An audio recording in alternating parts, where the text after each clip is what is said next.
Okay, fam, welcome back. So today we're going to be going over 5 dividend-paying ETFs that you can buy for monthly passive income. So with that being said, let's get it. Okay, so there's actually many more on this list that we'll talk about in the future, but for now we're just going to talk about these ones specifically.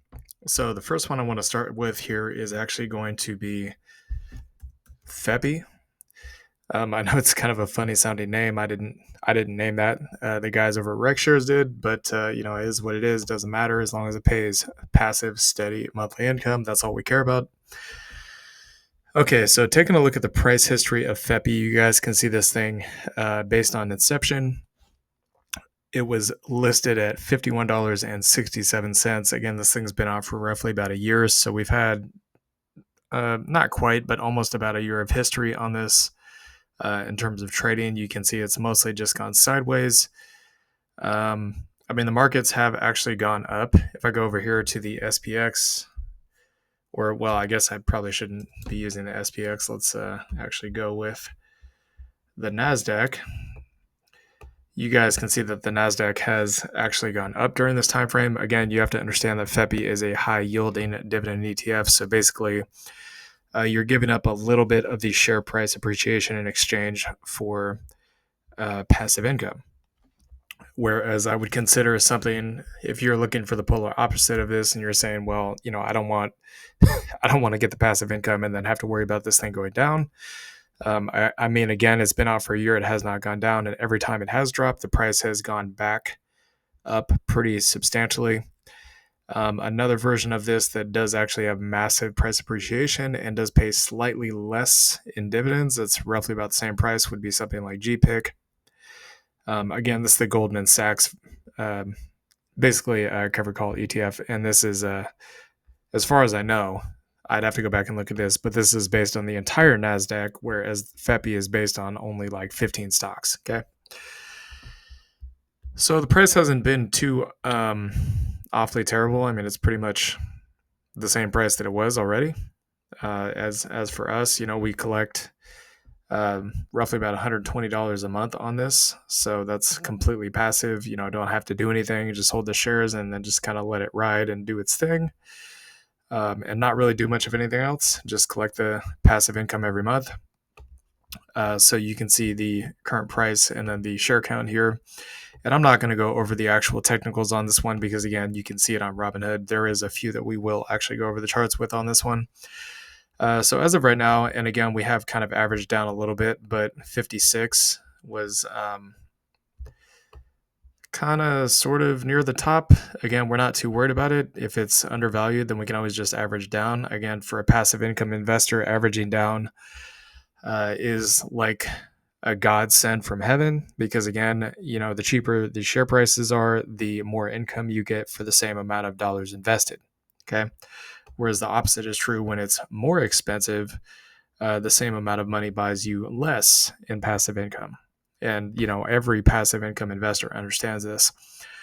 So, again, not really too worried about the average share price here, but you can see we're actually down roughly about 8.5%. Again, the market's kind of going through consolidation right now. A little bit of a pullback before eventually trying to rip to new all-time highs. And again, this is a very bullish looking chart. This is a kind of a janky looking W pattern, but you can see it's bullish. We got outside of this wedge and then got back within it, and we're about to exit.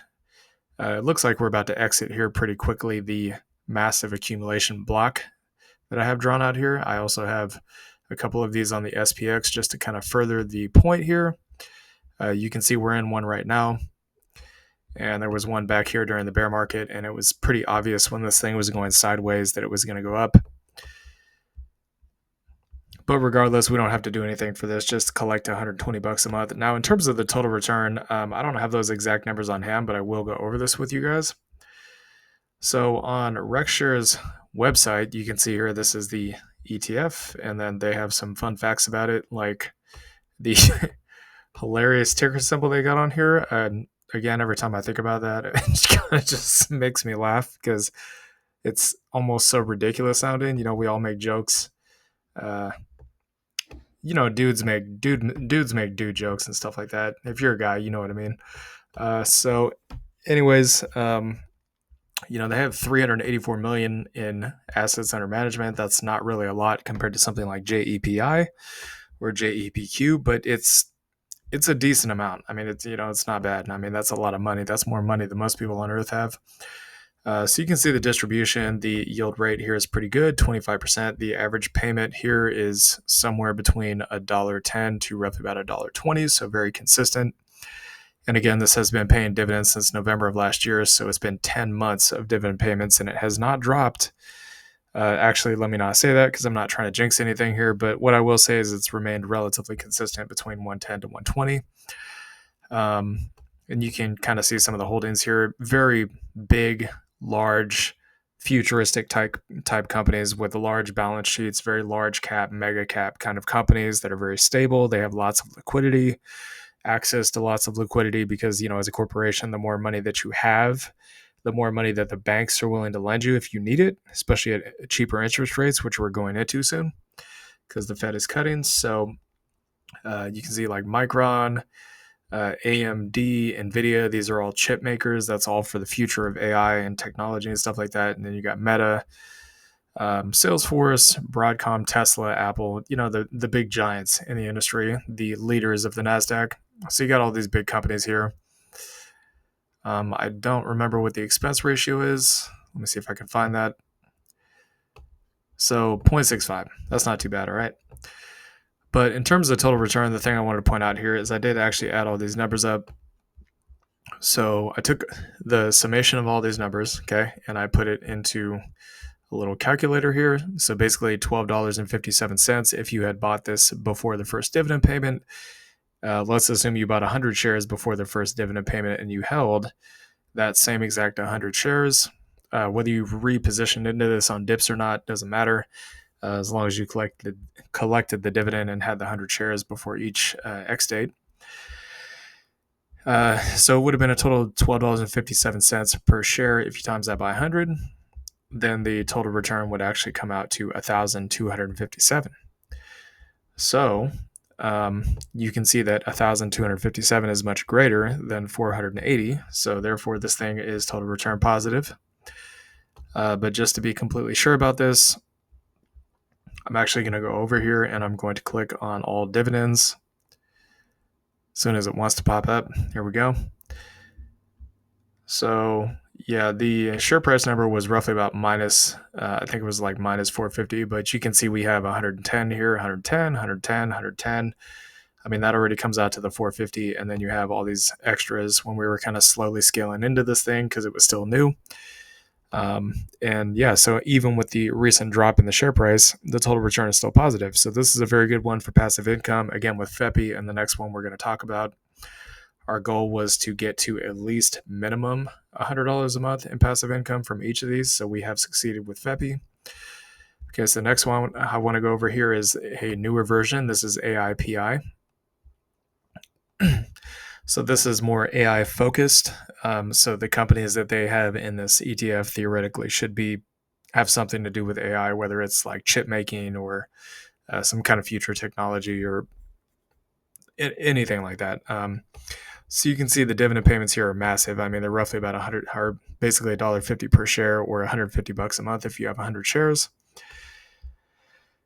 Similar holdings, but not all the same. So Palantir is different. I'm not sure if I saw CrowdStrike in the other one. There is Arista Networks. That's also a very big one. Arista Networks is a very strong company. This thing has literally just gone up over time. I mean, it's literally up and to the right.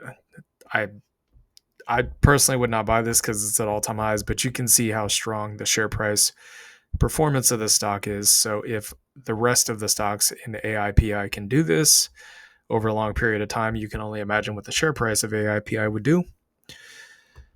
Then you got AMD, which a lot of people saying going to be a competitor to NVIDIA. I mean, yeah, competition is always good for the playing field, but I still think NVIDIA is going to reign as king. That's just my personal opinion. So Micron, Intel, and Meta Platforms once again. This one has a higher distribution rate, so it's almost 35%. And again, this one is much newer than FEPI, but I can't speak for rec shares, but if I was going to create an ETF, I would want to test one out in the playing field, make sure it was successful before creating another, just to kind of see how it was received, how it performed, all that kind of stuff. So I think that, in my opinion, was a very smart move on their part. And of course, the AI narrative has been in play for like a couple of years now. I mean, a lot of these companies literally just say, "Oh, AI this, AI that," and all of a sudden they're stock moonshots. But you guys got to understand the implications of AI. It's huge. Okay. I mean, and I'm not trying to say anything out of the context of this video, but just imagine a world where people can just live their lives and not have to worry about working for money because AI runs the entire world. That's the kind of vision that these people at the top of these corporations are having. Okay. And it's raking in serious money and it's having real world effects, believe it or not. I mean, just go take a look at Palantir and what's going on with Palantir. I mean, I don't think I need to say more about that. Okay, so you can see 57 million here. Same expense ratio. That's good because, we don't really want to have to pay a lot to own these. And yeah, I mean, that's pretty much the gist of this one. This is, of course, an AI ETF, which is fantastic because we were waiting for one of these to come along to get into it. So the goal in this one was to get at least enough to make, once again, $100 a month in passive income, which we have easily done at this point. I mean, we're now at 100 shares, which is $150 a month. So that's definitely much higher than the than the ultimate goal was. So AIPI lacking a little bit. CrowdStrike had some kind of issues, I guess, where a bunch of people were trying to boycott them, supposedly, allegedly, because a lot of like airports were going down and stuff like that, and the stock just absolutely tanked. So that and Intel's kind of underperformed for a while. Those are going to need time to recover to actually get this price back up, but I'm pretty confident that's going to happen. And again, we're right before the elections. You got the uncertainty and all that stuff. And once that, like I've said before in the crypto videos, once those headwinds become tailwinds, we should see the markets start to rise substantially at the end of this year and going into, I'd say, at least Q1, Q2 of next year. All right, so the share price pretty much flat to where it was at inception. So you could say the share price is going sideways. And the dividend payments are huge. So your total return in this case would have actually been, based on the share price since inception, roughly about 35%, which is pretty good. Again, if I deduct that expense ratio, it's a little bit less than 35%. It's maybe 34%. There is taxes, but we're not equating taxes into this because, again, taxes, you only have to pay taxes once a year. As far as I know, for unqualified dividends, I'm assuming that this would be unqualified. I'm not sure if it's categorized as return of capital. Return of capital is also not taxed, last I checked. But if you have qualified dividends, I believe that you're not taxed up to I want to say it's like 90,000 a year or something like that. We'll go back and take a look at that in a later video, but it's just some things to note there. So currently down $270 in passive income. Again, if we had held these shares since inception, the passive income would have far outweighed per 100 shares the current drawdown in the share price.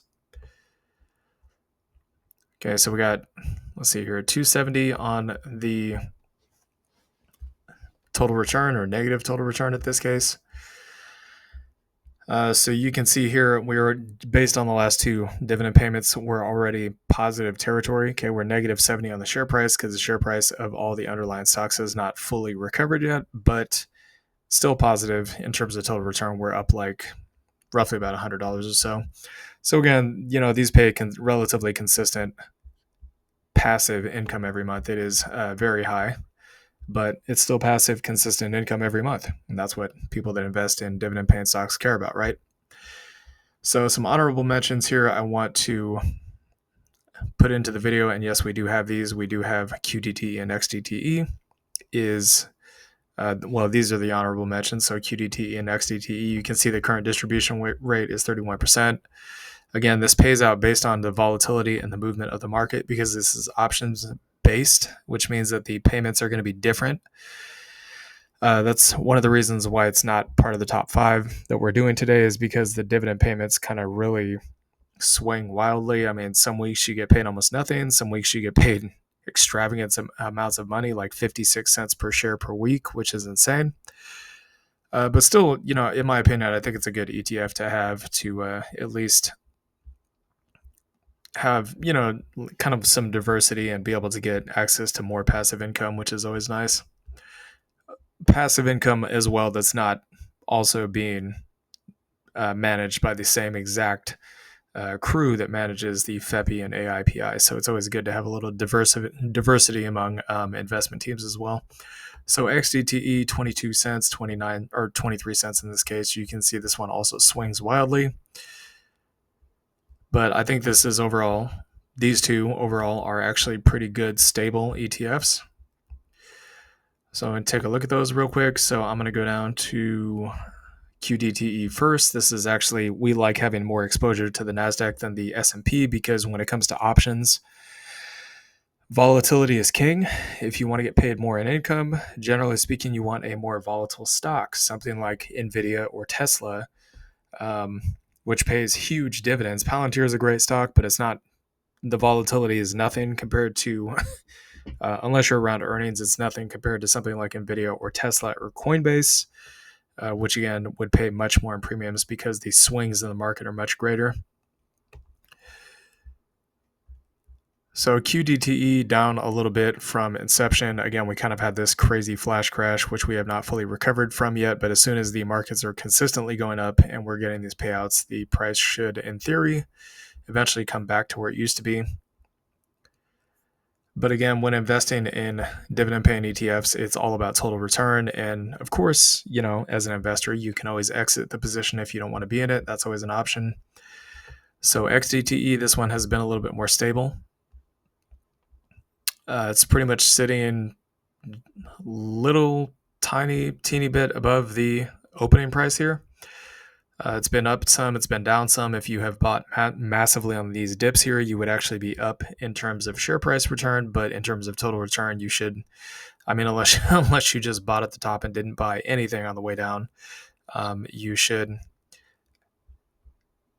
still be pretty close to break even because again, even if the share price is down, the idea behind dividend investing is that the dividends offset the share price. And as you buy when the price goes lower, the amount of shares that you get to own is greater because you're spending less money on more shares and you get more passive income for less money.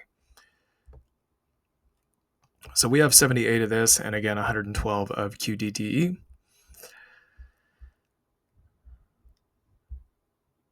Okay, so unfortunately I got logged out, but you guys are welcome to we do actually have the next positions I'm going to talk about. The only one that we do not have among this list that we used to have was RIV. So we do have these next two I'm going to talk about. One of them is PDI. So the thing I want to point out about PDI is we do have a bullish divergence here. These kind of lower high yielding stocks we do technical analysis on. So you can see the MACD is going up, the price is going down, the RSI is going up. That's also known as bullish divergence. We also have an inverse head and shoulders here. You got your shoulder, head, shoulder, that's very bullish. We broke this trend line. You can see it's really starting to lift heavily into the top of this resistance. If it breaks resistance, this thing could be starting a moonshot. Next level up here would be kind of about that 29 level. But the thing I want to point out about this is it has been relatively stable over time, okay? Up and down, but mostly sideways. Before basically the pandemic, this thing was at $35 a share, so you'd be paying almost double what you're currently paying now for the same amount of income.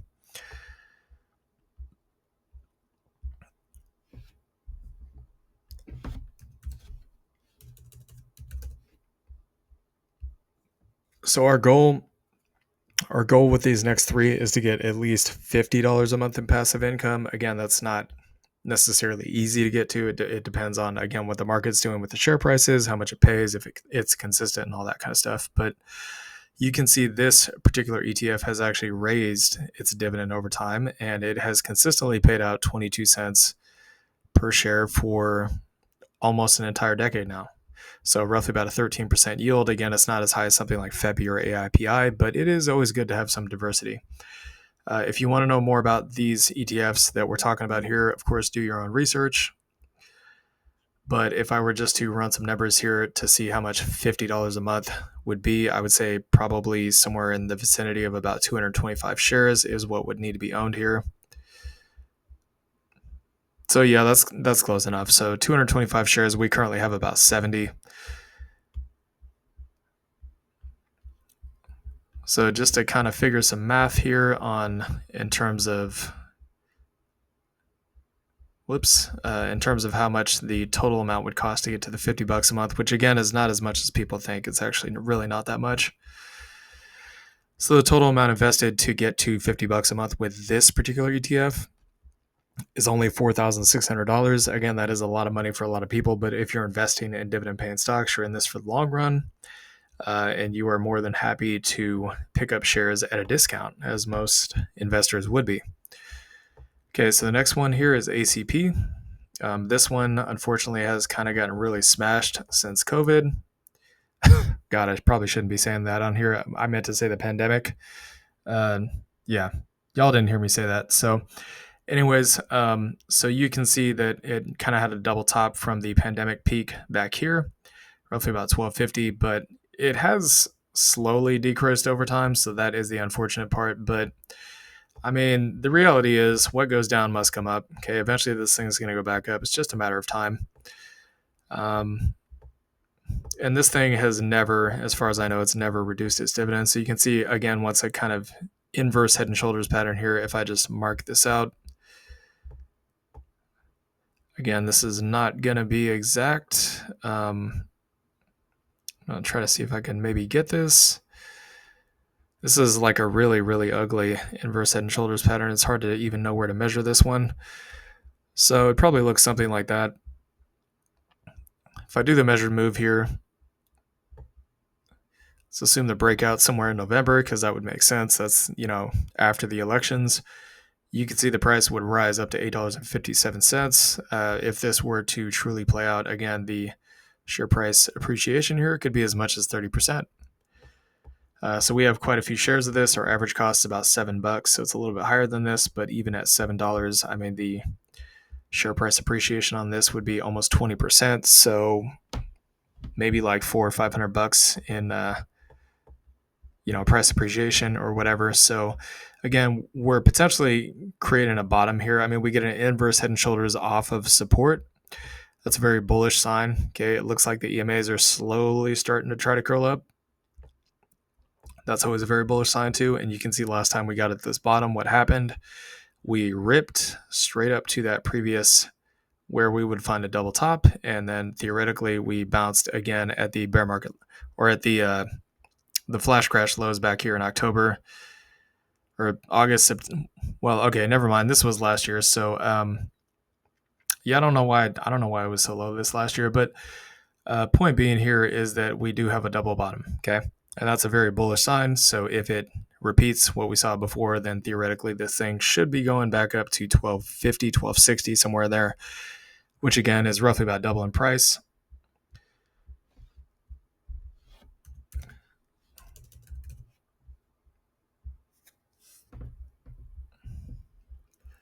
So now going over the dividend history here, this thing has had a couple of small dividend cuts over the years, but you can see it goes all the way back to 2011.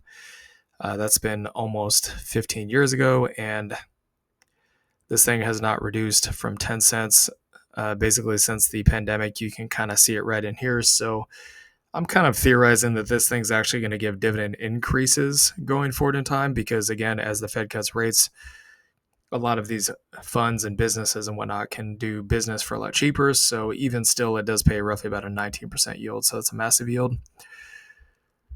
So to get to $50 a month of this, I mean, you would basically, I think, have to have roughly about $3,000 in this fund, which again is really nothing.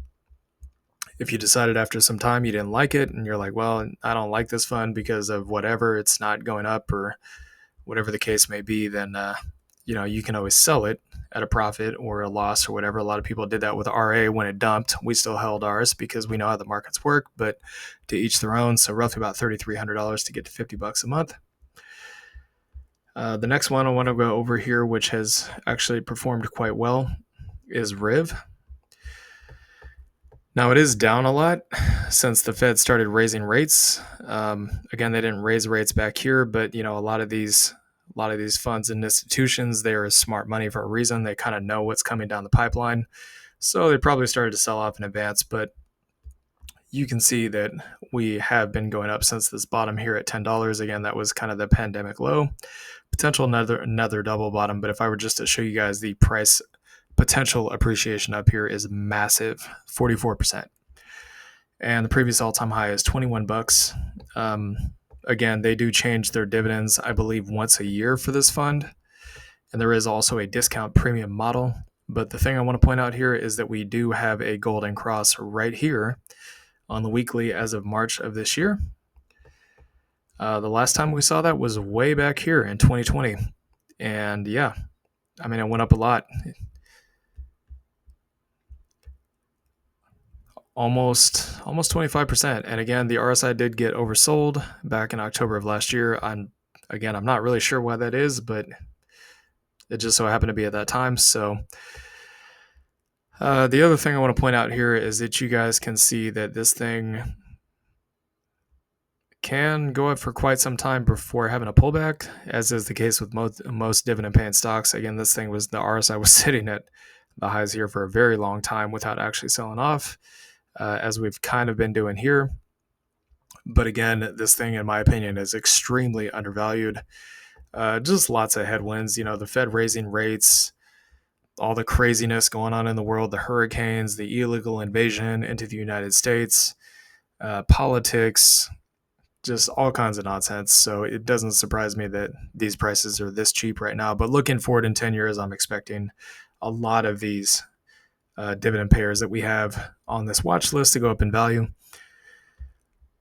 So let's figure out how much this would actually need to pay. About $50 a month.